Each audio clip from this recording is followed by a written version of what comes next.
है वांगशन family, welcome back. Let's start our new chapter. Wing जो एक ह्यूज मेंशन के सामने पहुंच चुका था और वो उस मेंशन के मेन डोर को जोर जोर से बजा रहा था, या यूं कहा जाए उस पर नॉक कर रहा था। विंग जिसकी आंखों में बहुत सारे आंसू थे और दिल में बहुत सारा दर्द, क्योंकि वो अभी भी अपनी मिस्टेक को पूरी तरीके से रियलाइज नहीं कर पाया था। साथ ही वांगजी ने जैसे आज विंग के साथ बिहेव किया था, या उसे वो जो सारी बातें कही थी जिससे विंग का दिल हर्ट हो रहा था, तो वो चाहता था कि अब कोई उसे कंसोल करे। हमेशा से अकेला रहने वाला विंग आज किसी की वार्मथ चाहता था। वो चाहता था कि कोई उसे चुप कराए, अगर वो रो रहा है तो उसके आंसू पोंछे। वो चाहता था कि इस सिचुएशन में कोई उसे टाइट हग करे, उसे समझाए वांगजी के उन सारे वर्ड्स का मीनिंग जो अभी तक विंग नहीं समझ पा रहा। कोई ऐसा इंसान जो वांगजी की तरह ही उसे कंसोल करे। आज तो खुद वांगजी ने विंग को हर्ट किया था, जो हमेशा विंग का एक सपोर्ट सिस्टम था। हाँ, वांगजी विंग की लाइफ में बहुत इंपॉर्टेंट रोल प्ले करता था।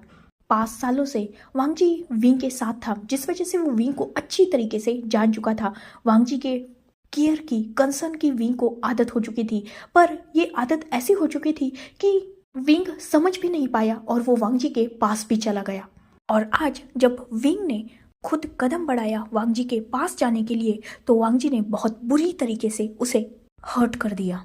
हमेशा विंग जिसके पास सेफ्टी, प्रोटेक्शन, खुशी ढूंढता था, आज उसी पर्सन ने विंग को हर्ट किया था। तो विंग आज खुद को रोक नहीं पाया था। वो आज अकेला तो नहीं रह सकता था, वो बिल्कुल अकेला नहीं रह सकता था। इसीलिए आज वो इस मेंशन में आया था। विंग जहां बाहर डोर पर जोर जोर से नॉक कर रहा था, वही अंदर जो पर्सन था, उस मेंशन का ओनर, वो डीप स्लीप में था। ऑब्वियसली नाइट का टाइम था, तो वो अपने बेडरूम में सोया हुआ था। जब वो इतने जोर से नॉक की आवाज सुनता है तो पहले तो उसे थोड़ा वियर्ड लगता है, क्योंकि ऑब्वियसली ठंड के दिन थे और इतनी रात को आएगा कौन, वो भी इतने जोर जोर से नॉक क्यों करेगा। वो पर्सन थोड़ा डर चुका था और इस वजह से वो जल्दी से रूम से बाहर निकलता है और मेंशन के मेन डोर की तरफ बढ़ता है। वो तुरंत ही डोर को ओपन कर देता है और डोर को ओपन करते ही उसने अपने सामने जिस पर्सन को देखा था, वो उसे देखकर टोटली शॉक हो चुका था। वही विंग जैसे ही उस मेंशन के डोर को ओपन होते हुए देखता है, उसकी भी नजरें सामने की तरफ थी। विंग कुछ देर तक उस इंसान को बस देखता रहता है, और जब वो इंसान खुद देखता है कि विंग बुरी तरीके से रो रहा है, वो शॉक हो चुका था। विंग रो क्यों रहा है? क्या हुआ है उसके साथ? वो इतनी रात को इतनी ठंड में यहाँ कर क्या रहा है? और विंग जिसकी हालत बिल्कुल सही नहीं थी। ऑब्वियसली वांगजी के सामने उसने अपने क्लोथ्स उतारे थे, तो बाद में निकलते हुए उसने बहुत जल्दबाजी में उन क्लोथ्स को वेयर किया था। उसके बटन्स तक ठीक से नहीं लगे थे। यूँ कहा जाए तो शर्ट्स के बटन इधर उधर लगे हुए थे, मतलब ऊपर नीचे। उसका कोट उसके बॉडी पर नहीं था। वो ब्लेजर विंग अपनी कार में ही छोड़ के आया था। विंग पूरा मैसी लग रहा था और सामने वाला पर्सन विंग की यह हालत देखकर पूरी तरीके से शॉक हो चुका था। इनफैक्ट वो डर चुका था बहुत बुरी तरीके से। वो आगे बढ़ के विंग को होल्ड करने ही वाला था, तभी विंग सीधा मेंशन के अंदर उस इंसान को क्रॉस करते हुए एंटर कर देता है। विंग उस मेंशन के मेन हॉल में पहुंच चुका था।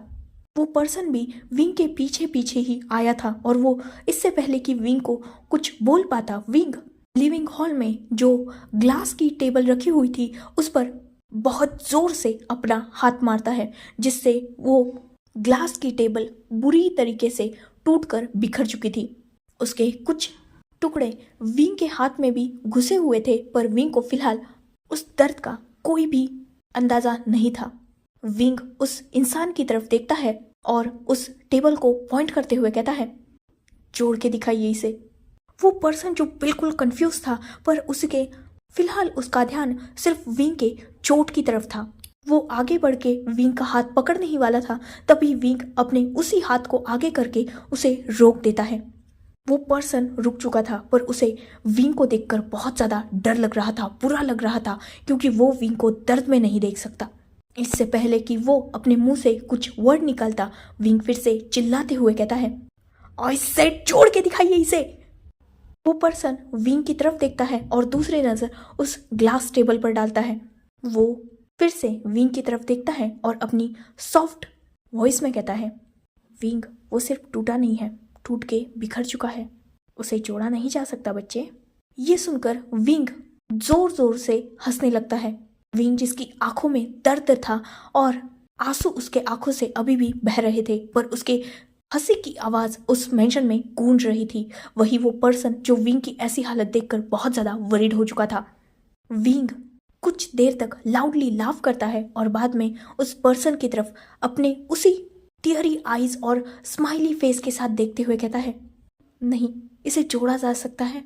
अगर बहुत मेहनत की जाए ना तो ये जुड़ सकता है, पर ये कभी भी पहले की तरह नहीं होगा ना। इसमें हमेशा क्रैक्स रहेंगे। ये कभी भी पहले की तरह नहीं हो सकता।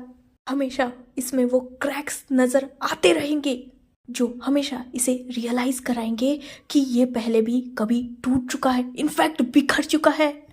मेरी हालत है ना, बिल्कुल बिल्कुल इसी टेबल की तरह हो चुकी थी। मैं सिर्फ टूटा नहीं था, बिखर चुका था। मेरे साथ जो कुछ भी हुआ वो गलत नहीं था, वो वर्स्ट था। मेरी कोई गलती नहीं थी, मेरी कभी कोई गलती नहीं थी, पर फिर भी हर गलती की सजा तो मिली ना मुझे। आप जानते हैं, मैंने खुद जोड़ा है खुद को।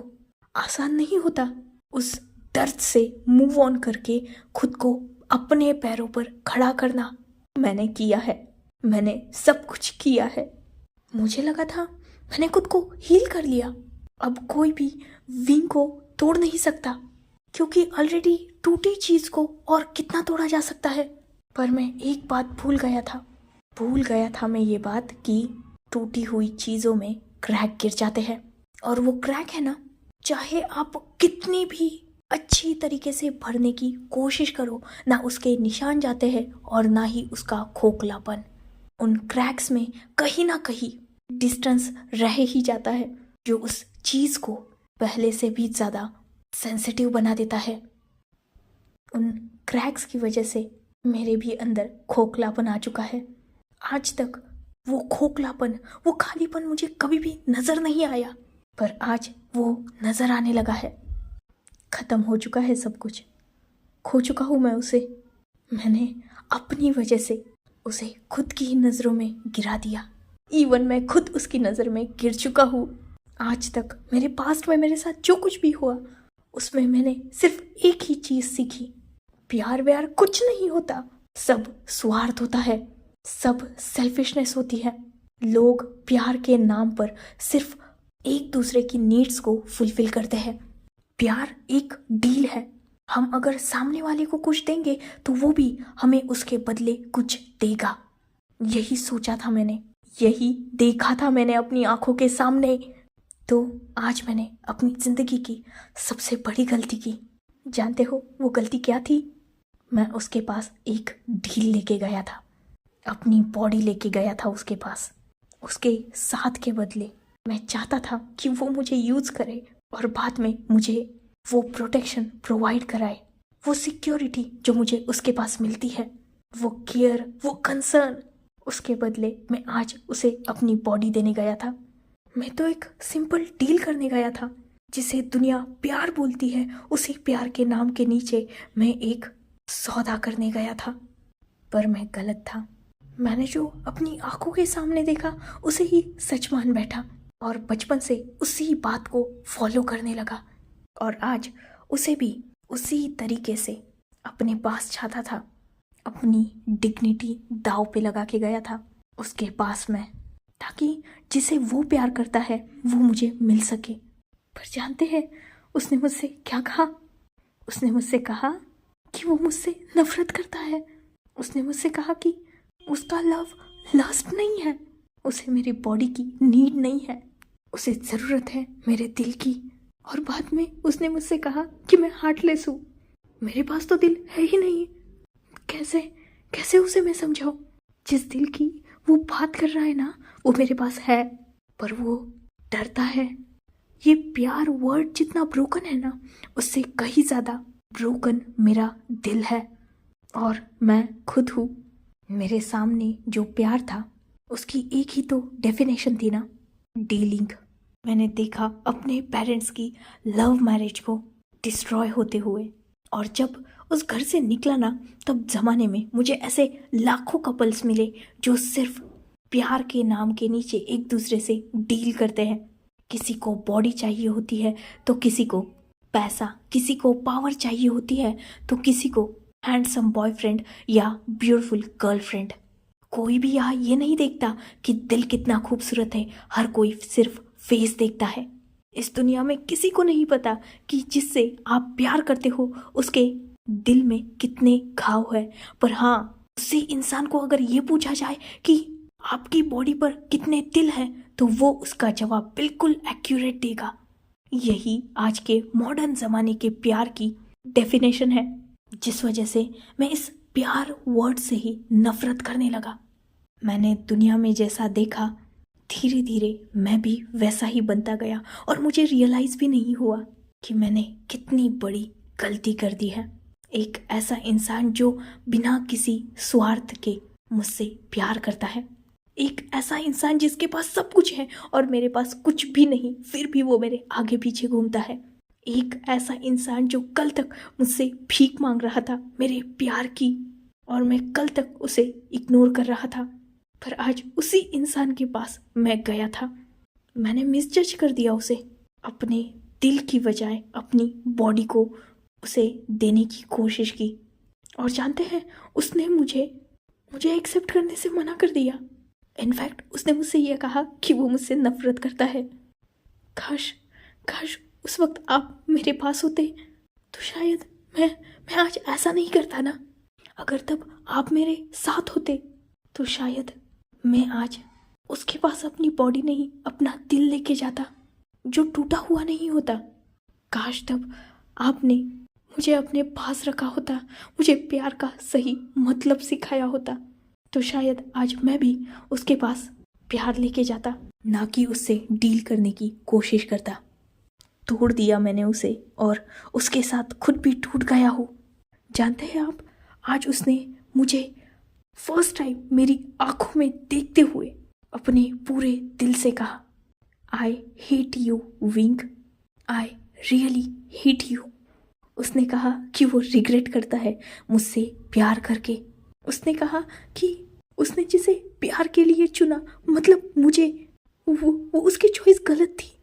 ये सारी बातें सुनकर ना बहुत बहुत बुरा लगा मुझे। मैं निकल आया वहां से और पूरे रास्ते बस यही सोचता रहा कि मेरी गलती क्या थी, और जो दिल पहले ही टूट चुका है वो आज फिर से दर्द क्यों कर रहा है। क्यों ऐसा लग रहा है जैसे वो फिर से टूटकर बिखरने वाला है। और इसका मुझे सिर्फ एक ही जवाब मिला। सच तो यह है कि मैंने कभी खुद को संभाला ही नहीं। सच तो यह है कि मैंने सिर्फ खुद को काबिल बनाया। मैं कभी भी मूव ऑन कर ही नहीं पाया, उस दर्द से मैं कभी भी निकल ही नहीं पाया। सच तो यह है कि मैं काबिल बनके जब उसके पास गया तब उसने इन 5 सालों में मुझे हील किया। सच तो यह है कि वी वुशियान को फिर से विंग उसने बनाया। मैं जो टूटा हुआ था ना, उसे उसने बिना कुछ कहे, बिना कुछ बोले, बिना मुझे जताए मुझे हील किया उसने। उन क्रैक्स पर उसने अपने प्यार से, अपनी केयर से जो जादू दिखाया कि वो क्रैक्स धीरे धीरे भरने लगे। और इसके लिए उसने उसका प्यार यूज किया, जिस प्यार में कोई भी सेल्फिशनेस नहीं थी, जिस प्यार में कोई भी डील नहीं थी। और आज मैं उसी इंसान की आंखों में अपने लिए नफरत देख के आया हूँ। वो होठ जो आज तक ये बोलते हुए थकते नहीं थे कि विंग मैं तुमसे प्यार करता हूँ, विंग मैं तुम्हारे साथ रहूंगा हमेशा, विंग तुम सिर्फ मेरे हो, मैं सिर्फ तुम्हारा हूँ। आज उन्हीं लफ्जों ने मुझसे क्या कहा है जानते हो? नफरत करता हूँ विंग मैं तुमसे। क्या उस नफरत में मेरी गलती थी? नहीं, गलती मेरी नहीं है, गलती आप लोगों की है, आपकी गलती है। आप लोगों ने मुझे ऐसा बना दिया है। मैं गलत सोचता था, मैंने आज जो किया वो गलत किया। शायद मैं फ्यूचर में भी जो करूँगा वो गलत ही करूँगा, पर फिर भी मुझे वो चाहिए है, मुझे वो अपनी ज़िंदगी में चाहिए है, किसी भी कीमत पर। कुछ भी करूँगा मैं उसके लिए, बस आप उसे मेरी ज़िंदगी में वापस लाओगे। मैं नहीं जानता आप क्या करोगे, ना मुझे जानना है। प्लीज़ रिक्वेस्ट करता हूँ मैं आपसे, मुझे उसे लौटा दीजिए। मैं मर जाऊँगा उसके बिना। आज मुझे रियलाइज़ हो रहा है कि वो कितना तड़पता होगा जब मैं उसे इग्नोर करता हूँगा, उसे कितना दर्द होता होगा जब मैं उसे हर्टफुल वर्ड्स कहता हूँगा। आज मुझे अपना हर एक किया गया याद आ रहा है। मुझे बहुत बुरा लग रहा है, दर्द हो रहा है मुझे। सांस तक नहीं ले पा रहा था मैं, कुछ नहीं समझ में आ रहा था। इस पूरी दुनिया में आज मैंने खुद को अकेला पाया है। ये फीलिंग तो उससे भी वर्स्ट है जब मुझे घर से निकाला गया था। तब तो मैं सच में अकेला था, मेरे पास कुछ भी नहीं था। पर आज तो मेरे पास सब कुछ है। मेरा खुद का घर है, मैं खुद हूँ, मेरे पास पैसा है। आज मुझे दर दर भटकना नहीं पड़ेगा। पर फिर भी आज मैं अपने घर नहीं गया। इनफैक्ट आज मैं पहली बार जाने के लिए जगह ढूंढ रहा था। उस वक्त जब मुझे घर से निकाला गया था ना, तब मैं खुद के साथ था। मुझ में इतनी हिम्मत थी कि मैं खुद को बना सकता हूँ। पर आज जब मेरे पास सब कुछ है ना, तो मैं खुद मेरे साथ नहीं हूँ। रास्ते में मैंने रियलाइज़ किया कि मैं तो सिर्फ उसी के साथ हूँ, और उसके साथ रहने के लिए मैंने खुद को तक छोड़ दिया है। खोखला बन चुका हूँ आज मैं, और आज मेरे पास वो नहीं है मुझे कंसोल करने के लिए। कुछ समझ में नहीं आ रहा था, कहाँ जाऊँ, क्या करूँ। घुटन महसूस हो रही थी, तो यहाँ आ गया। यहाँ का पता भी मुझे उसने ही दिया था। जानते हैं, कल रात आप जब मुझे फॉलो कर रहे थे, जब आप मेरे अपार्टमेंट के बाहर से मुझे देख रहे थे, मैं डर चुका था इस बात से कि कहीं आपका ये प्यार मुझे फिर से आपकी करीब ना लेके आए, कहीं मैं फिर से हर्ट ना हो जाऊं। पर आज मैं सही मायने में हर्ट हुआ हूँ और आप ही के पास आया हूँ। इतना बोलकर विंग सीधा अपने नीज पर नीचे बैठ जाता है और अपने दोनों हाथों को जोड़कर उस पर्सन की तरफ देखते हुए अपनी टीयरी आईज से कहता है, प्लीज प्लीज उसे समझाइए, प्लीज भाई उसे बताइए कि मुझे मेरी गलती का पछतावा है। प्लीज भाई मुझे उसे लौटा दीजिए। उसकी आंखों में आज जब मैंने खुद को नफरत देखी ना, टूट चुका हूँ भाई मैं। प्लीज भाई, प्लीज अपने विंग को उसका वांगजी दे दीजिए। उसे समझाइए ना, उसके पास जाइए ना, उसे बोलिए कि वो जो चाहेगा वो मैं सब कुछ दूंगा उसे, पर वो मुझसे दूर ना जाए। फर्स्ट टाइम अपने पूरे दिल से आपसे कुछ चाहता हूँ, और पता नहीं क्यों आपसे ये एक्सपेक्ट कर रहा हूँ कि आप मुझे वो देंगे ना भाई। बोलिए ना, जाएंगे ना उसके पास। मैं जाके आया हूँ, गलती से प्यार की जगह डील करके आया हूँ। वो गुस्सा हो चुका है भाई, नाराज है मुझसे, नहीं नफरत करता है वो मुझसे। मुझे वो चाहिए, मुझे वो मेरे पास चाहिए। उसकी शादी है 6 दिन बाद, मैं उसे किसी और का होते हुए नहीं देख सकता। या तो आप उसे मुझे देंगे, या तो इस बार मैं सच में अपनी जान दे दूंगा। सुना ना भाई आपने, उस वक्त तो मैं नहीं मरा, पर आज मैं सच में मर जाऊंगा। मैं खत्म कर दूंगा खुद को, उसके बगैर नहीं जी सकता मैं। वो ख्याल तक मुझे मारने लगा है, वो किसी और का होगा। नहीं, मैं मुझ में इतनी ताकत नहीं कि मैं ये देख सकूं। आप उसे मुझे देंगे, बोलिए ना भाई, देंगे ना आप मुझे। आपके विंग ने आज तक आपको कुछ नहीं मांगा, पहली बार मांग रहा हूँ भाई। मुझे वांगजी चाहिए, बहुत बहुत ज़्यादा। मैं उससे बहुत ज़्यादा, बहुत। विंग जो आगे बोल नहीं पा रहा था, तभी चैंग विंग की तरफ देखते हुए कहता है, बहुत ज़्यादा क्या? विंग जो चैंग को देख रहा था, चैंग फिर से अपनी बात को रिपीट करते हुए कहता है, बहुत ज़्यादा क्या? बोल नहीं पा रहे, यही फ़र्क है विंग। तुम जिस वर्ड को बोल नहीं पा रहे, वो उस वर्ड में जी रहा है। तुम्हें उसका दर्द आज फील हो रहा है, तुम आज भी उस फीलिंग को नाम नहीं दे पा रहे। तुम्हें उसे खोने से डर लग रहा है, तो बोलो ना, करो अपने सेंटेंस को कंप्लीट।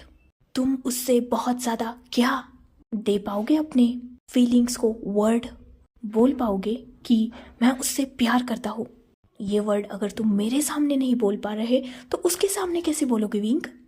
तुम्हारे भाई से तुमने फर्स्ट टाइम कुछ मांगा है ना, मैं दूंगा तुम्हें उसे। किसी भी हालत में ये जियांग चैंग तुम्हारे सामने वांगजी को लाएगा, चाहे उसके लिए मुझे कुछ भी क्यों ना करना पड़े। जानते हो ये बात मैं क्यों बोल रहा हूँ? क्योंकि मैं तुमसे बहुत प्यार करता हूँ, और अपने भाई के खुशी के लिए, उसके प्यार के लिए मैं कुछ भी करूँगा। देखो, मैं भी अपने फीलिंग्स को नाम दे रहा हूँ। मैं बोल रहा हूँ कि मैं तुमसे प्यार करता हूँ। तुमने कहा ना कि तुम्हें कुछ समझ में नहीं आ रहा था और तुम यहाँ आ गए। फिर भी तुम यहाँ आए। जानते हो क्यों? क्योंकि तुम भी मुझसे प्यार करते हो। तुम्हें कहीं ना कहीं अपने दिल में ये यकीन है कि तुम्हारा चैंग तुम्हें सब कुछ देगा। तुम आज भी वही विंग हो जो बचपन में छोटी सी गलती करने के बाद मेरे पीछे छुप जाया करता था। तब मुझे पता नहीं था ना सच्चाई, जिस वजह से मुझे लगता था कि तुम ये सब मेरे अटेंशन के लिए करते थे। पर मेरी वो सबसे बड़ी गलतफहमी थी। आज मैं तुम्हें वही प्रोटेक्शन दूंगा विंग। मैं क्लियर करूंगा तुम्हारी फीलिंग्स को उसके सामने। पर फिर भी मेरे कहने से वो मानेगा नहीं विंग। वो तुम्हारे कहने से ही तुम्हारा यकीन करेगा, क्योंकि प्यार तुमसे वो करता है और तुम उससे प्यार करते हो। मैं सिर्फ उसे समझा सकता हूँ, उसे कन्विंस कर सकता हूँ, पर खुद के प्यार का यकीन तुम्हें ही उसे देना होगा। दिला पाओगे तो चलो, कल ही मैं तुम्हारे साथ वांग जी के पास चलूंगा। चाहे जो कुछ भी वो मांगे वो सब कुछ मैं तुम्हारे लिए उसे दूंगा। हर एक कीमत चुकाऊंगा अपने भाई की खुशी के लिए। पर क्या मेरा भाई बोल पाएगा खुद अब से अपनी जुबान से? बोलो विंग। विंग चैंग की तरफ देखता है और नोट करता है। चैंग विंग को एक क्वेश्चनिंग लुक देते हुए कहता है, क्या मतलब है?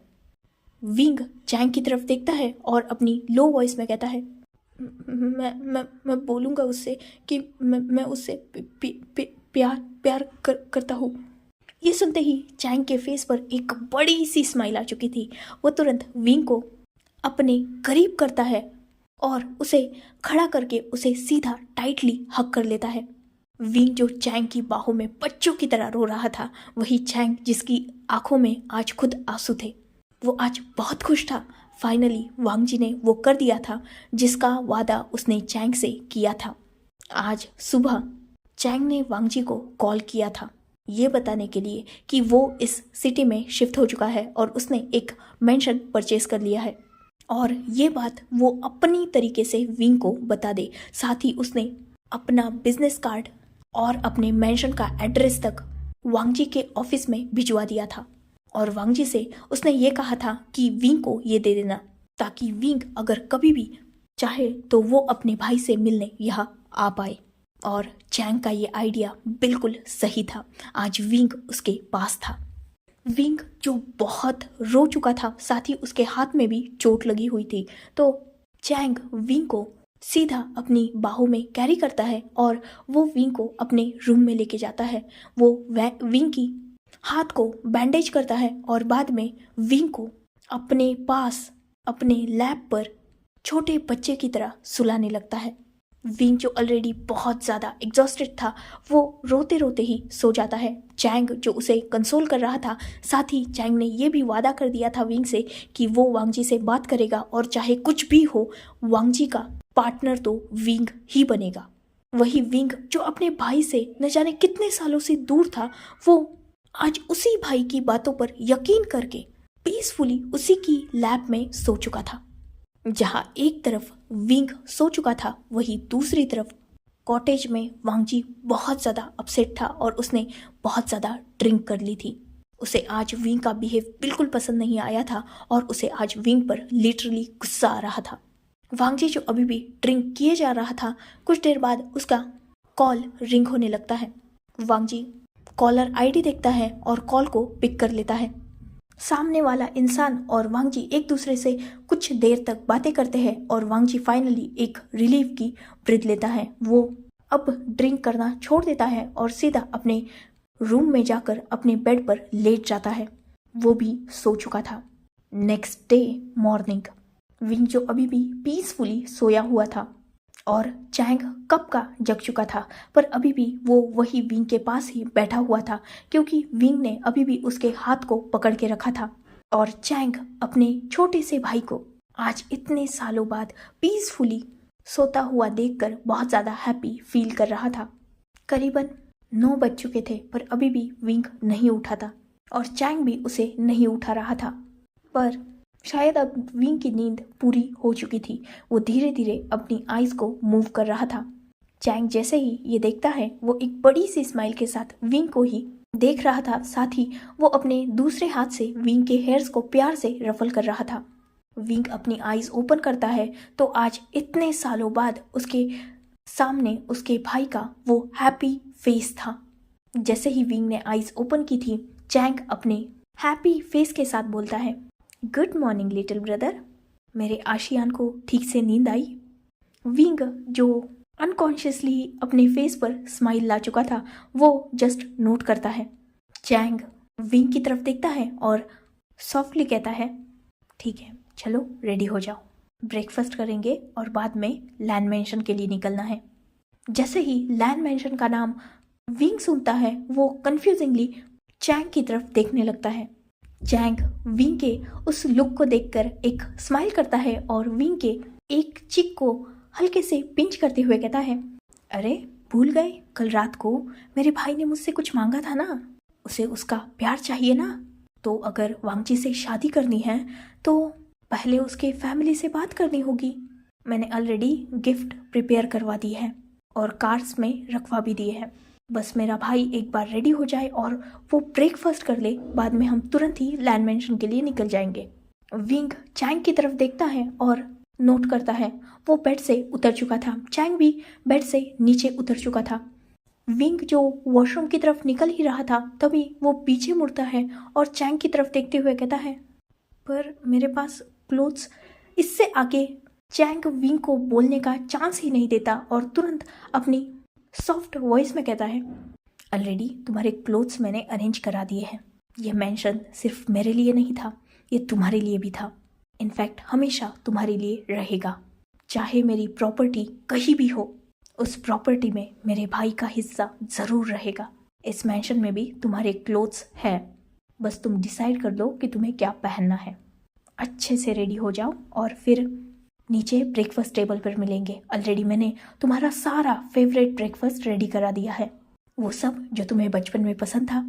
विंग नोट करता है और वो वॉशरूम की तरफ निकलने ही वाला था तभी वो फिर से पीछे मुड़कर देखता है। चैंग जो विंग को ही देख रहा था वो विंग को अपनी तरफ देखते हुए देखकर फिर एक बार पूछता है, अब क्या चाहिए? विंग हेजिटेडली बोलता है, वो क्या मैं आपको हग कर सकता हूँ? इस बात को सुनकर चैंग, जिसका पूरा फेस शॉक और सरप्राइज हो चुका था, वो विंग की तरफ देखते हुए कहता है, तुम मुझे हक करना चाहते हो? विंग नोट करते हुए कहता है, वो रात को मुझे आपको हक करके अच्छा लगा था, तो क्या मैं फिर एक बार आपको। इससे पहले कि विंग आगे का कुछ बोल पाता, चैंग खुद आगे बढ़ता है और वो विंग को टाइटली हक कर लेता है। वही विंग भी चैंग को टाइटली हक कर चुका था। चैंग की आंखों में आज सच में आंसू थे। इतने साल बाद उसे अपना भाई मिला था, क्यों खुश नहीं होगा वो दोनों कुछ देर तक ऐसे ही एक ब्यूटीफुल हग और बॉन्ड शेयर करते हैं और बाद में चैंग विंग के टीयर्स को जेंटली रब करते हुए कहता है, जाओ रेडी हो जाओ, तुम्हारा भाई आज तुम्हारे साथ चलेगा। विंग नोट करता है और वो वॉशरूम की तरफ निकल जाता है। विंग कुछ देर बाद रेडी होकर बाहर आता है। विंग ने ब्लैक जीन्स और उस पर ब्लैक टी शर्ट डाल के रखी थी, सॉरी टी शर्ट नहीं, शर्ट डाल के रखी थी, जिसकी स्लीव्स को उसने पीछे की तरफ कर लिया था। चैंग ने उसे अपनी एक वॉच दी थी जो उसने स्पेशली अब्रॉड से खरीदी थी विंग के लिए ही, कि जब विंग उसे मिलेगा तब वो विंग को इस वॉच को प्रेजेंट करेगा। चैंग खुद विंग को वो वॉच पहनाता है, साथ ही उसने विंग के लिए जो अदर एक्सेसरीज खरीद के रखी थी, जैसे फैशनेबल गॉगल्स, वेस्ट बेल्ट, बहुत सारे नेकलेस, रिंग्स, शूज, ब्रेसलेट्स, ऐसी न जाने कितनी सारी एक्सेसरीज विंग के लिए चैंग ने कलेक्ट करके रखी थी। विंग को आज चैंग का ये लव देखकर एक बात तो समझ में आ चुकी थी, वांगजी ने जो कहा था वो सच था। हर किसी का प्यार सेल्फिश नहीं होता और विंग को अपनी लाइफ में ऐसे 2 पर्सन मिल चुके हैं जो उससे सच्चा प्यार करते हैं। पहला चैंग जो इतने साल तक उससे दूर रहा, फिर भी उसने उम्मीद कभी नहीं छोड़ी विंग को ढूंढने की। साथ ही उसने विंग के लिए वो सारी चीज़ें प्रिपेयर करके रखी जिसे आज विंग की ज़रूरत है, जिसकी आज विंग को ज़रूरत है। और दूसरा वांगजी के प्यार के बारे में तो विंग को कुछ बोल ही नहीं सकता, क्योंकि सच में उसका प्यार बहुत ज़्यादा प्रीशियस है विंग के लिए। खैर, विंग को खुद अपने हाथ से अच्छी तरीके से प्रिपेयर करने के बाद चैंग विंग को नीचे लाता है। वो आज विंग को अपने हाथों से सर्व भी कर रहा था, साथ ही वो विंग को छोटे बच्चे की तरह खिला भी रहा था। वही विंग चैंग की इन सारी पैम्परिंग को बहुत अच्छी तरीके से इंजॉय कर रहा था। इनफैक्ट अब वो अपने भाई से थोड़ा थोड़ा बात करने लगा था, और मोस्ट इम्पॉर्टेंट, अब वो हेजिटेट नहीं कर रहा था। चैंग ने कुछ ही वक्त में विंग को अपने साथ कंफर्टेबल कर लिया था। अच्छी तरीके से विंग को ब्रेकफास्ट कराने के बाद चैंग विंग को मेंशन के बाहर लाता है, जहां ऑलरेडी 4 कार्स खड़ी थी। विंग को पता चलता है कि उन सारी कार्स में लैन फैमिली के लिए गिफ्ट्स प्रिपेयर करके रखे हैं चैंग ने। वो दोनों भी खुद फर्स्ट कार में बैठ जाते हैं और चैंग खुद ड्राइव कर रहा था और विंग उसके साइड में बैठा हुआ था। विंग जो डरा हुआ था और चैंग उसे कंसोल कर रहा था। सच में ये बॉन्ड बहुत ब्यूटीफुल था। So enough for today. Let's take a break. Next chapter in next video. If you like my explanation, like, comment and subscribe my channel. Hopefully you all are enjoying this journey. Goodbye. Take care. Enjoy your beautiful life.